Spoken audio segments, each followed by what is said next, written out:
அன்புடன் தங்களை வரவேற்பது வள்ளலார் வீடியோ மற்றும் வள்ளலார் நெட்.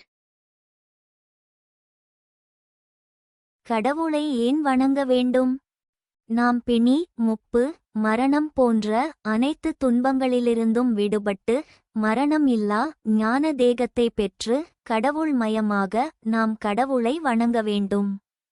அதாவது எக்காலத்தும் எவ்விடத்தும் எவ்விதத்தும் எவ்வளவும் தடைபடாமல் அனுபவிக்கப்படுகின்ற ஒப்பற்ற அந்த பெரிய இன்பத்தை பெற்று கடவுள் மயமாக இறப்பு இல்லாத எப்பொழுதும் மகிழ்ச்சியான வாழ்வை பெற கடவுளை வணங்க வேண்டும்.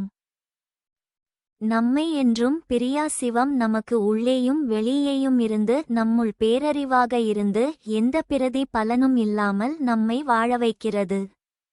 இயற்கை உண்மை கடவுள் நமக்கு செய்யும் நன்றிக்காக நாம் கடவுளை வணங்க வேண்டும். பிரிவுற்று அறியா பெரும்பொருளாய் என் அறிவுக்கு அறிவாம் அருட்பெருஞ்சோதி. இகத்தினும் பரத்தினும் எனக்கு இடர் சாராது அகத்தினும் புறத்தினும் அமர்ந்த மெய்த்துணையே. நான் அந்தம் இல்லா நலம்பெற எனக்கே ஆனந்தம் நல்கிய அருட்பெருஞ்சோதி. கடவுளை வணங்காவிட்டால் என்ன நடக்கும்? அடுத்த காணொளியில் பார்ப்போம். இந்த காணொளி உங்களுக்கு பிடித்திருந்தால் லைக் செய்யுங்கள், சப்ஸ்கிரைப் செய்யுங்கள், ஷேர் செய்யுங்கள். அன்புடன் தங்களை அடுத்த காணொளியில் சந்திக்கிறேன்.